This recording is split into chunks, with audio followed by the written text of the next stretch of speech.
എല്ലാവർക്കും നമസ്കാരം. നമ്മൾ 3 കൊല്ലം മുന്നെയാണ് സ്റ്റാർട്ട് ചെയ്തത്. കഷണ്ടി മാറ്റുന്നത് ഏത് വഴിയാണെന്ന് വെച്ചാൽ ട്രാൻസ്പ്ലാന്റേഷൻ ചെയ്യാതെ തന്നെ കഷണ്ടി മാറ്റും. ഏകദേശം 8,000 തൊട്ട് 9,000 അടുത്ത ആളുകൾ ചെയ്തിട്ടുണ്ട്. നിങ്ങൾക്ക് ഇത് ഡി ലാബിനെ പറ്റി കൂടുതൽ അറിയുന്നവർക്ക് അറിയാം. നമുക്ക് എത്ര പേഷ്യൻസിനെയാണ് നമ്മൾ ചെയ്തത്, വളരെ നല്ല റിസൾട്ടും നല്ല അഭിപ്രായമാണ് കിട്ടാറ്. പിന്നെ ഇനി റിസൾട്ട് ഇല്ലെങ്കിൽ നമ്മൾ റീഫണ്ട് കൊടുക്കുന്നുമുണ്ട്. അതാണ് നമ്മുടെ സ്ഥാപനത്തിൽ പ്രത്യേകത. അപ്പോൾ ഞാൻ പറയാൻ വന്നത് എന്താ വെച്ചാൽ, ഇനി തൊട്ട് നിങ്ങൾക്ക് പുരികം ഡാർക്കാക്കാൻ വേണ്ടിയിട്ട്, അല്ലെങ്കിൽ പുരികത്തിനെ കട്ടി കൂട്ടാനോ മീശേൻ്റെ കട്ടി കൂട്ടാനോ, താടി ഇവിടെ അധികം കിട്ടില്ല, പക്ഷെ താടിൻ്റെ ഈ ഒരു ഏരിയയിൽ കട്ടി കൂട്ടാനോ നിങ്ങൾക്ക് ഇനി ഞങ്ങളെ സമീപിക്കാം.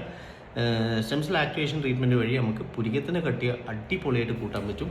അതേപോലെ തന്നെ മീശേൻ്റെ കട്ടി കൂട്ടാൻ പറ്റും. അതേപോലെ തന്നെ ഈ ചിന്ന ഏരിയയിലുള്ള താടിൻ്റെ കട്ടിയും കൂട്ടാൻ പറ്റും.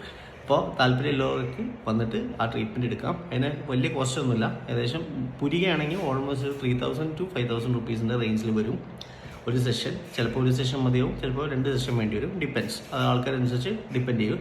പിന്നെ നേരെ മറിച്ച് മീശയാണെങ്കിൽ നമുക്ക് അതേപോലെ തന്നെ 5,000 റുപ്പീസാണ് ഒരു സെഷന് റേറ്റ് വരുന്നത്. അതും ഇതേപോലെ തന്നെ ചിലപ്പോൾ ഒരു സെഷൻ മതിയാവും, ചിലപ്പോൾ 2 സെഷൻ വേണ്ടി വരും. അപ്പോൾ ആവശ്യമുള്ളവർ അല്ലെങ്കിൽ താല്പര്യമുള്ളവർ വന്നിട്ട് ട്രീറ്റ്മെൻറ്റ് എടുക്കാവുന്നതാണ്. Thank you.